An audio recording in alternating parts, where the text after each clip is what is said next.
Welcome all of you on the platform of Megagate. तो आज की हम लोग इस टॉपिक में जो डिस्कशन करने वाले हैं वो फ्लो अवेलेबिलिटी और अवेलेबिलिटी फंक्शन के ऊपर स्टडी करेंगे और साथ ही कुछ स्टेटमेंट्स हैं उनसे वो डील करेंगे। लेकिन ये जो फ्लो अवेलेबिलिटी है और अवेलेबिलिटी फंक्शन ये हमारे प्रीवियस लेक्चर का ही पार्ट है, क्योंकि वो लेक्चर काफी लंबी हो गई जिसकी वजह से मैं इस टॉपिक को उसके अंदर कवर नहीं कर पाया। तो प्रीवियस लेक्चर की हेल्प लेते हुए हम लोग आज के लेक्चर को स्टार्ट करने वाले हैं। तो मैं यही बोलूंगा कि इस लेक्चर को देखने से पहले आप प्रीवियस लेक्चर को देखो और स्टडी करो, तभी इस लेक्चर को देखना, क्योंकि ये लेक्चर प्रीवियस लेक्चर से कनेक्टेड है। तो जब तक हम लोग प्रीवियस लेक्चर की टॉपिक को या अवेलेबिलिटी को सही तरीके से नहीं समझ पाएंगे, आज के लेक्चर को समझना मुश्किल हो जाएगा। तो आज के लेक्चर को शुरू करने से पहले हमेशा की तरह हम लोग आज भी क्या करेंगे, एक छोटी सी रिकैप लेंगे, उसके बाद सेशन को स्टार्ट करेंगे। तो लास्ट लेक्चर में हम लोगों ने स्टडी किए थे अवेलेबिलिटी एंड अनअवेलेबिलिटी या अवेलेबल एनर्जी और अनअवेलेबल एनर्जी को स्टडी किया था हम लोगों ने। उसमें हम लोगों ने देखा था कि हमारी अवेलेबल एनर्जी क्या है, अनअवेलेबल एनर्जी क्या है, लॉसेस ऑफ अवेलेबिलिटी क्या रिप्रेजेंट करती है। तो इन सब चीजों को हम लोग लास्ट लेक्चर में डील किए थे और जो इनके अंदर कुछ फॉर्मूला इन्वॉल्व हुआ था उनकी डेरिवेशन भी हम लोगों ने लास्ट लेक्चर में कवर किया था। प्रीवियस लेक्चर की थ्योरी को, कॉन्सेप्ट को लेते हुए हम लोग आज के लेक्चर को शुरू करने वाले हैं। तो चलो शुरू करते हैं आज के लेक्चर।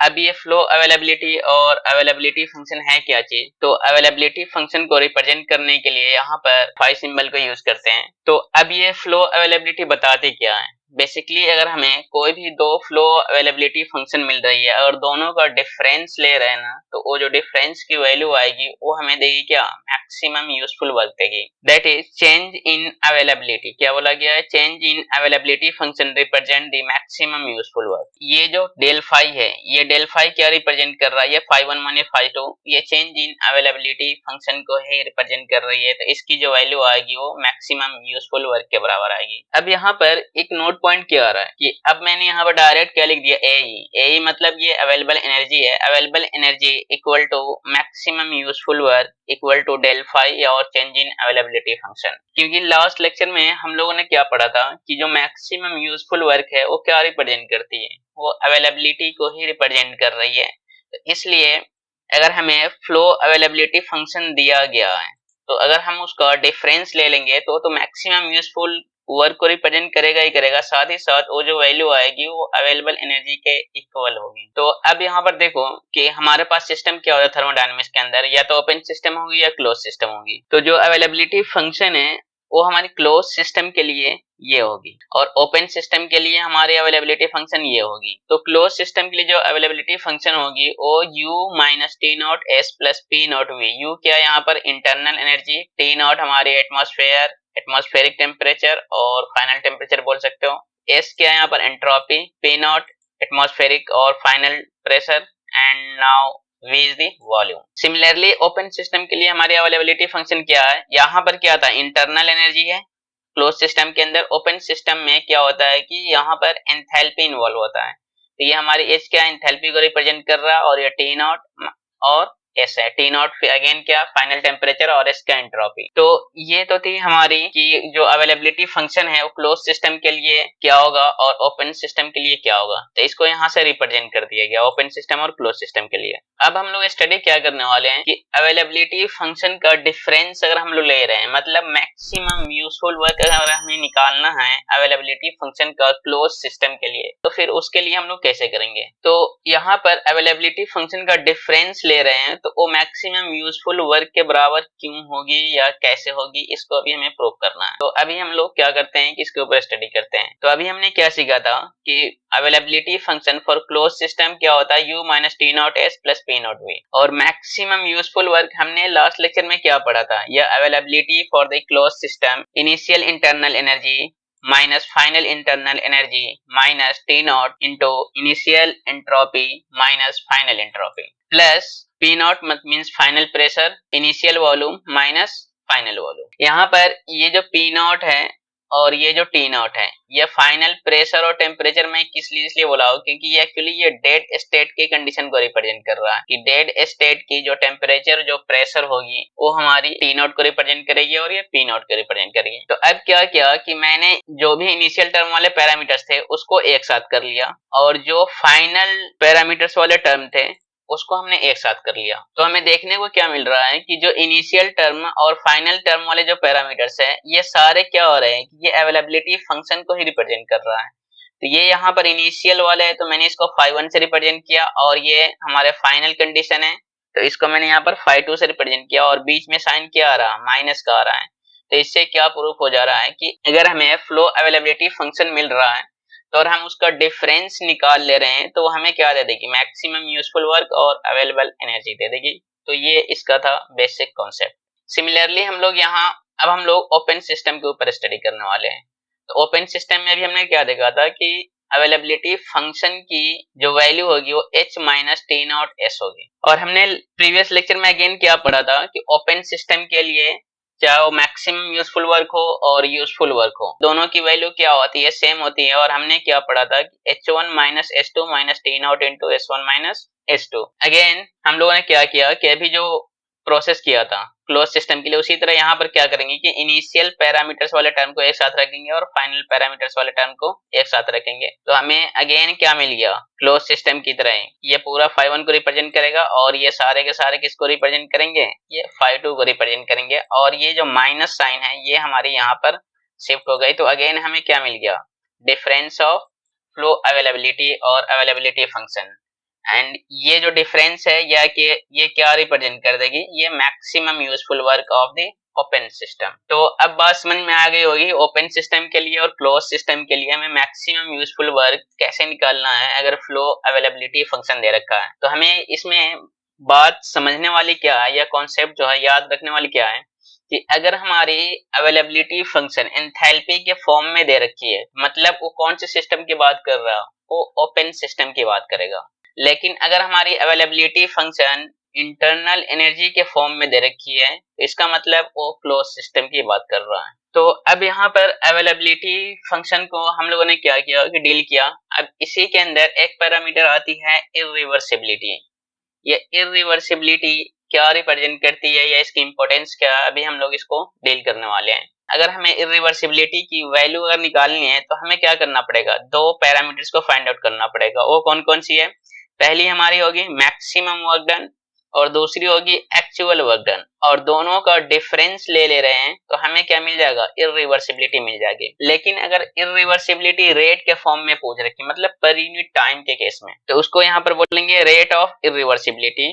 तो उस केस में हम जब मैक्सिमम वर्क डन भी निकालेंगे ना तो ये रेट के फॉर्म में मींस पर यूनिट टाइम के बेस पर निकालेंगे और एक्चुअल वर्क भी पर यूनिट टाइम के बेस पर निकालेंगे। अगेन दोनों का डिफरेंस लेंगे तो हमें क्या मिल जाएगी, रेट ऑफ इरिवर्सिबिलिटी। तो इस वाले केस में जो यूनिट होगी इरिवर्सिबिलिटी की जूल और किलो जूल होगी, लेकिन इस वाले केस में जो यूनिट होगी इरिवर्सिबिलिटी की जूल पर सेकेंड और किलो जूल पर सेकेंड, क्योंकि यहाँ पर हम लोग सेकेंड वाले केस में रेट की बात कर रहे हैं। तो अब जरा इसको लैंग्वेज में समझते हैं कि कैसे इसको रिप्रेजेंट करना है।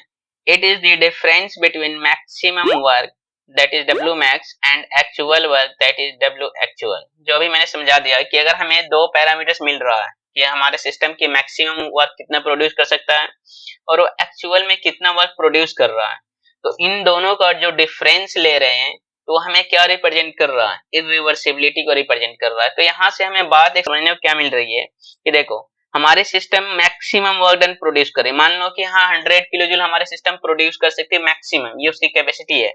लेकिन वो एक्चुअल में हमें क्या कर रहा है कि वो 70 किलो जूल ही हमें प्रोड्यूस करके दे रहा है। तो हमें मैक्सिमम क्या है, मैक्सिमम हमारे पास क्या है 100 है, लेकिन एक्चुअल में वो हमें कितना प्रोड्यूस करके दे रहा है कि 70 दे रहा है यहाँ पर। तो जब हम लोग इसका डिफरेंस ले रहे हैं तो इसका मतलब क्या है कि हमें क्या मिल गया, ये 30 किलो जूल हमें यूनिट मिल गया। और ये क्या रिप्रेजेंट करेगी, इरिवर्सिबिलिटी। मतलब इरिवर्सिबिलिटी एक तरह से देखा जाए तो ये किसको रिप्रेजेंट कर रही है, ये एक तरह से अनअवेलेबल एनर्जी को रिप्रेजेंट कर रही देखा जाए तो। या जो रेट ऑफ इरिवर्सिबिलिटी है ये रिप्रेजेंट करती है कि हमारी अवेलेबल एनर्जी में कितना लॉसेज हुआ। क्योंकि मान लो कि हमारे पास अवेलेबल एनर्जी कितना था, W मैक्स मतलब 100 जूल था, लेकिन हमारे सिस्टम ने हमें कितना वो एक्चुअल में कितना वर्क प्रोड्यूस करके दिया, 70 किलो जूल ही प्रोड्यूस करके दिया, मतलब 30 किलो जूल क्या हुआ एनर्जी, ये एनर्जी हमारी रिजेक्ट हो गई या हमें नहीं मिल पाया। तो इसका मतलब क्या है कि ये अवेलेबल एनर्जी के लॉसेस को ही तो रिप्रेजेंट कर रही है। तो इरिवर्सिबिलिटी रिप्रेजेंट किसको कर रही है, लॉस ऑफ अवेलेबल एनर्जी और इंक्रीज इन अनअवेलेबल एनर्जी, जो हम लोगों ने प्रीवियस लेक्चर में डिस्कशन किया था। इरिवर्सिबिलिटी निकालने के लिए दो और फॉर्मूले हैं जो बेसिक्स है। कभी कभी क्या होता है कि जब हम लोग न्यूमेरिकल करते हैं तो वहां पर डेटा इस फॉर्मेट में दिया होता है कि हम क्या करते हैं, वहां पर डायरेक्ट एक्चुअल वर्क डन और मैक्सिमम वर्क डन नहीं निकाल सकते हैं, लेकिन वो प्रोसेस के फॉर्म में दे रखा होता है। तो उस केस में क्या करेंगे कि अगर हमें इरिवर्सिबिलिटी निकालनी है तो अगर अवेलेबल एनर्जी की वैल्यू दे रखी है तो उस केस में हम लोग क्या करेंगे कि प्रोसेस के बिगिनिंग में जो एनर्जी होगी और प्रोसेस के एंड में जो एनर्जी होगी, इन दोनों को क्या करेंगे, एक डिफरेंस लेंगे तो हमें क्या मिल जाएगा, इरिवर्सिबिलिटी मिल जाएगी। तो यहाँ पर क्या मेंशन किया गया, ये रिप्रेजेंट कर रहा है अवेलेबल एनर्जी। तो available energy at the beginning of process minus available energy at the end of process is called irreversibility. या दूसरे लैंग्वेज में क्या बोल सकते हैं कि अगर हमारे पास जो न्यूमेरिकल या फॉर्मेट दिया गया, जो न्यूमेरिकल हमें मिला है उसमें अवेलेबल एनर्जी नहीं दिया गया, ना ही एक्चुअल और मैक्सिमम वर्क डन दिया गया, लेकिन अनअवेलेबल एनर्जी दिया गया, तो उस केस में अगर हमें इरिवर्सिबिलिटी निकालनी होगी तो क्या करेंगे कि हमें यहाँ पर याद रखना है, यहाँ पर पहले क्या लिया था, at the beginning of process in case of available energy, लेकिन in case of unavailable energy जो हम वैल्यू लेंगे यहाँ पर at the end of process लेंगे, minus unavailable energy at the beginning of process. याद रखना है कि जब अवेलेबल एनर्जी होगी तो बिगिनिंग माइनस एंड करेंगे, लेकिन अनअवेलेबल एनर्जी होगी तो एंड माइनस बिगिनिंग करेंगे। तो ये थी इरिवर्सिबिलिटी का डेफिनेशन और उसके कुछ फॉर्मूलेज थे जो अभी हम लोग न्यूमेरिकल करेंगे तो वहां पर इन सारे फॉर्मूले को हम लोग यूज करेंगे न्यूमेरिकल को कैलकुलेशन करने में। अब यहाँ पर जो अभी मैंने एक्सप्लेन कर दिया है कि जो हमारी इरिवर्सिबिलिटी होती है ना, वो रिप्रेजेंट क्या करती है, total loss in availability going. अभी मैंने क्या एक्सप्लेन किया था कि इरिवर्सिबिलिटी जो है वो क्या रिप्रेजेंट करती है, लॉस ऑफ अवेलेबल एनर्जी। तो उसी को लैंग्वेज में यहाँ पे मेंशन किया गया है कि total loss in availability is equal to irreversibility, मतलब अवेलेबिलिटी में या अवेलेबल एनर्जी में जितना लॉस होगा वो किसके बराबर होगी, वो इरिवर्सिबिलिटी के बराबर होगी। दूसरे फॉर्मेट में क्या बोल सकते हैं हम लोग, increase in unavailable energy equal to loss of available energy equal to irreversibility. अभी तो हम लोगों ने इरिवर्सिबिलिटी को स्टडी किया और उसके फॉर्मूलाज को देखें और उसके अवेलेबल और अनअवेलेबल एनर्जी के साथ क्या रिलेशन था उसका भी हम लोगों ने स्टडी किया। लेकिन इसके बाद क्या हुआ कि एक साइंटिस्ट है जिसका नाम था गे स्टोडेला, उन्होंने क्या किया कि एक थ्योरी इन्वेंट की और उन्होंने ये बताया अगर हमारे सिस्टम की हमें मैक्सिमम वर्क और एक्चुअल वर्क नहीं दिया गया है तो हम उसकी एंट्रोपी उसके बगैर भी फाइंड आउट कर सकते हैं, मतलब without knowing the maximum work done और actual work done of the system we can calculate the irreversibility और rate of irreversibility of the system with the help of entropy of the universe. मतलब इन्होंने ये बोला कि हम अपने system की रेट ऑफ इरिवर्सिबिलिटी को कैलकुलेट कर सकते हैं अगर हमें ये बता दी जाए कि यूनिवर्स के अंदर जो रेट ऑफ एंट्रोपी चेंज है वो क्या है। अगर ये हमें मिल जाए तो हम बता सकते हैं कि हमारे सिस्टम की रेट ऑफ इरिवर्सिबिलिटी क्या है। इन्होंने ये स्टेटमेंट दिया था और इन्होंने जो ये स्टेटमेंट दिया तो इन्होंने प्रूफ करके बताया और इससे जो रेट ऑफ इरिवर्सिबिलिटी कैलकुलेट करने का जो हमारे पास टाइम था या जो मेथड था वो काफी आसान हो गया, क्योंकि जो हम लोग अभी रेट ऑफ इरिवर्सिबिलिटी पढ़ रहे हैं तो उसमें हमें दो पैरामीटर्स को फाइंड आउट करना पड़ता था, मैक्सिमम वर्क डन और एक्चुअल वर्क डन। यहाँ हमें सिर्फ क्या करना है कि हमें यूनिवर्स के अंदर रेट ऑफ एंट्रोपी चेंज कितना हो रहा है, अगर हमें ये मिल जाए तो डायरेक्ट इरिवर्सिबिलिटी बता सकते हैं, रेट ऑफ इरिवर्सिबिलिटी। तो उन्होंने यही बताया कि according to this theorem the rate of irreversibility, यहाँ पर आई डॉट दिया मतलब ये रेट को रिप्रेजेंट कर रहा है, इज डायरेक्टली प्रोपोर्शनल टू,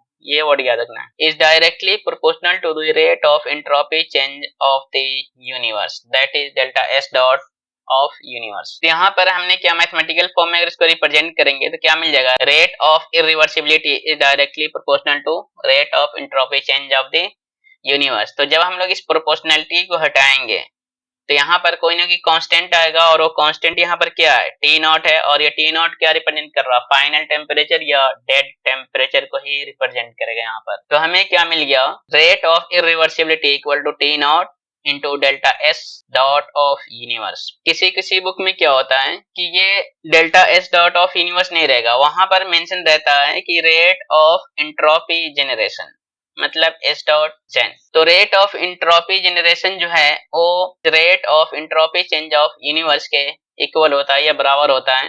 तो चाहे तुम ये वाला फॉर्मूला याद रखो या फिर ये वाला याद रखो, दोनों ही सही है, लेकिन हमें क्या करना है कि अवेयर दोनों से ही रहना है। तो अब यहाँ पर देखो इसकी यूनिट क्या आ गई, रेट ऑफ इरिवर्सिबिलिटी की। तो अभी हमने देखा था कि इरिवर्सिबिलिटी की जो यूनिट होगी या तो जूल होगी, अगर हम लोग पर यूनिट टाइम के बेसिस पर मींस रेट के बेस पर, तो उस केस में जूल पर सेकंड होगी, और जूल पर सेकंड क्या होती है, वाट को रिप्रेजेंट करेगी। तो अब तक किसकी कहानी हम लोग पढ़ रहे थे, इरिवर्सिबिलिटी और रेट ऑफ इरिवर्सिबिलिटी की कहानी पढ़ रहे थे। अब हम लोग पढ़ने वाले यहाँ से गिब्स फंक्शन। तो अब हम लोग जो भी यहाँ से इक्वेशन देखने वाले हैं वो सारे गिब्स फंक्शन के इक्वेशन देखने वाले हैं। तो इस गिब्स फंक्शन के जितने भी इक्वेशन है सारे इक्वेशन को गिब्सियन इक्वेशन नाम से भी जानते हैं। तो गिब्सियन इक्वेशन में से हम लोग पहले जो उसकी फंक्शन पढ़ने वाले हैं, गिब्स फंक्शन पढ़ने वाले हैं, तो इसको हम लोग एक दूसरे नाम से भी जानते हैं जिसको बोलते हैं Gibbs free energy. Gibbs function also known as Gibbs free energy. और इसको जो रिप्रेजेंट किया जाता है गिब्स फंक्शन को, वो कैपिटल जी से रिप्रेजेंट किया जाता है। अब इसको डिफाइन कैसे करेंगे, तो इसको डिफाइन करने के लिए जो यहाँ पर लैंग्वेज मेंशन किया गया वो ये है कि मैक्सिमम अमाउंट ऑफ वर्क, ये स्किप कर गए थे लिखते टाइम में, जिसकी वजह से जगह नहीं होने की वजह से मैंने एरो दे करके इसको नीचे रिप्रेजेंट किया है।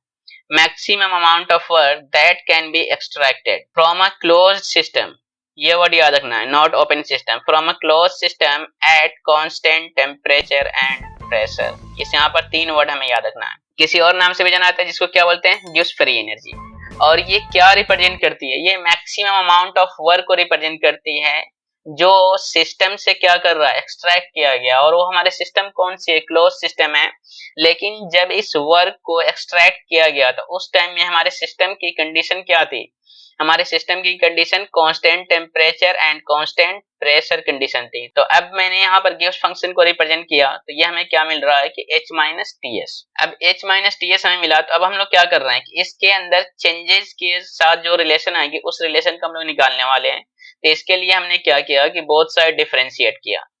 डिफरेंशिएट करने के लिए ये तो सेम डीजी रह जाएगा, डीएच आ जाएगा, यहाँ पर प्रोडक्ट रूल अप्लाई किया तो हमें ये वाला फॉर्मूला मिल गया। इसको अगर हमें और सिंप्लीफाई करना है तो हम लोग क्या करेंगे कि यहाँ पर टीडीएस इक्वेशन जो हम लोग लास्ट टू लास्ट लेक्चर में डील किए थे, वहां से सेकेंड टीडीएस इक्वेशन को लाएंगे यहाँ पर। तो सेकेंड टीडीएस इक्वेशन हमारी क्या थी, TDS equal to DH minus VDP. तो हमें क्या चाहिए, डीएच माइनस टीडीएस। तो इसको हम लोग क्या करेंगे कि इधर शिफ्ट करेंगे और इसको इधर शिफ्ट करेंगे, तो हमें क्या मिल गया, VDP equal to DH minus TDS. अब क्या कर रहे हैं कि इस इक्वेशन 2 की वैल्यू को हम लोग पुट करेंगे क्या इक्वेशन 1 में, तो हमें क्या मिल जाएगा, changes in Gibbs function that is DG equal to VDP minus SDT. तो हमें ये फॉर्मूला याद रखना है, ये ऑब्जेक्टिव में क्वेश्चन पूछे जाते हैं। अब इसी का एक और रिलेशन है जिसको हम लोग जानते हैं गिब्स हेल्महोल्ट्ज फंक्शन और हेल्महोल्ट्ज फ्री एनर्जी नाम से जानते हैं, जिसको हम लोग क्या करेंगे कैपिटल एफ से रिप्रेजेंट करेंगे। तो ये भी उसी की तरह है, लेकिन यहाँ पर क्या होगा कि एंथैल्पी नहीं आकर के यहाँ पर क्या आ जाएगा, इंटरनल एनर्जी इन्वॉल्व करेगा। यहाँ पर बात समझ में आई। तो अब ये क्या रिप्रेजेंट करती है इसको जरा समझते हैं। It is defined as maximum amount of work, same language आया जो भी हम लोगों ने गिब्स फंक्शन में देखा था, that can be extracted from a closed system. ये भी क्या बोला गया है कि यहाँ पर भी मैक्सिमम अमाउंट ऑफ वर्क को एक्सट्रैक्ट किया जा रहा है क्लोज सिस्टम के साथ ही, लेकिन यहाँ पर ये चेंज हो जा रहा है at constant temperature and volume. जबकि हम लोग गिब्स फंक्शन में क्या देखा था कि हमारे सिस्टम कांस्टेंट टेम्परेचर तो थी, लेकिन कांस्टेंट टेम्परेचर के साथ साथ कांस्टेंट प्रेशर थी। लेकिन गिब्स हेल्महोल्ट्ज फंक्शन के अंदर जो हमारी सिस्टम है वो कांस्टेंट टेम्परेचर के साथ कांस्टेंट वॉल्यूम पे होनी चाहिए और सिस्टम क्लोज भी होनी चाहिए। तो दोनों ही फंक्शन देखा जाए तो सिमिलर है, except what, except at constant volume, क्योंकि गिब्स फंक्शन कांस्टेंट प्रेशर पे है और ये कांस्टेंट वॉल्यूम पर है। क्लियर है। तो जब कांस्टेंट वॉल्यूम पर है इसलिए यहाँ पर क्या आ जाएगा, यहाँ पर हमें इंटरनल एनर्जी आएगी, और जो हमारी गिब्स फंक्शन थी कांस्टेंट प्रेशर पर बेस्ड थी इसलिए वहां पर एंथैल्पी आई थी। तो अगेन हम क्या करेंगे कि इसके अंदर अगर हमें चेंजेस लानी है, मतलब इसके चेंजेस के साथ क्या रिलेशन आ रहा है, अगर उसको लानी है तो फिर से हम लोग क्या करेंगे, डिफरेंशिएट करेंगे बोथ साइड। अगेन यहाँ पर ये दोनों सेम रहेगा, यहाँ पर क्या लग जाएगी, प्रोडक्ट रूल अप्लाई हो जाएगी। तो हमने वही सेम यहाँ पर प्रोडक्ट रूल अप्लाई करके इसको डिफरेंशिएट किया। अगेन हमने क्या किया कि टीडीएस इक्वेशन की हेल्प लिया, लेकिन इस बार हमने क्या किया कि फर्स्ट टीडीएस इक्वेशन लिया, क्योंकि फर्स्ट टीडीएस इक्वेशन क्या है, वो कांस्टेंट वॉल्यूम पे बेस्ड है। तो इसलिए हमने क्या किया कि इस वाले वैल्यू को लिया, मींस फर्स्ट टीडीएस इक्वेशन को लिया। अब यहाँ पर हमें क्या चाहिए, हमें यहाँ पर इसको एलिमिनेट करना है, du माइनस टीडीएस। तो अब यहाँ से du माइनस टीडीएस मतलब इसको हमें इधर शिफ्ट करना पड़ेगा, तो ये इधर आ जाएगी, तो ये माइनस के साथ आ गया। अब हम लोग क्या करने वाले हैं, अब हम लोग करने वाले हैं क्या कि इस वैल्यू को उठा करके अगेन क्या करेंगे, इक्वेशन 1 में पुट करेंगे। तो हमें जो df की वैल्यू है, मतलब changes in Gibbs Helmholtz function में जो चेंजेज आएगा, हमें क्या मिलेगी, माइनस pdv माइनस sdt। इसमें दोनों ही माइनस में है। यहाँ पर क्या हो रहा है कि एक नोट पॉइंट बन रहा है। अब ये नोट पॉइंट क्या है, नोट पॉइंट ये बताती है कि जो अगर हमारी अवेलेबिलिटी है, अगर उसको हमें पूरी तरीके से अगर खत्म करना है, मतलब जितने पास भी हमारी एनर्जी है हमें उसको लेना ही नहीं है, हम सब क्या करना है, वो सारे एनर्जी को बर्बाद करना है या वेस्ट करना है, हमें उसको यूज नहीं करना है। तो इस तरीके से हमें क्या करना है कि अपनी सारी एनर्जी को, मतलब अवेलेबल एनर्जी जितनी भी है सबको अगर हमें खत्म करना है, तो हमें किसकी हेल्प लेनी पड़ेगी, वो इरिवर्सिबिलिटी की हेल्प लेनी पड़ेगी। क्लियर हुई चीज है, क्योंकि अभी हमने क्या देखा था कि इरिवर्सिबिलिटी क्या बता दे कि अवेलेबल एनर्जी में कितना लॉसेस हुआ, वो हमारी इरिवर्सिबिलिटी को बता रही है। तो हमने क्या किया कि पूरी अवेलेबल एनर्जी को ही हमने क्या किया, डिस्ट्रॉय कर दिया, तो वो हमारे क्या रिप्रेजेंट कर देगी, इरिवर्सिबिलिटी। तो इसलिए यहाँ पर नोट पॉइंट क्या बन रहा है कि availability can be destroyed in irreversibility. तो ये तो थी हमारी आज की लेक्चर। आई थिंक, मुझे उम्मीद है कि हाँ आप लोगों को ये लेक्चर पसंद आया होगा और सही लगा होगा। अगर कोई डाउट हो वगैरह हो तो आप कमेंट वगैरह कर सकते हो।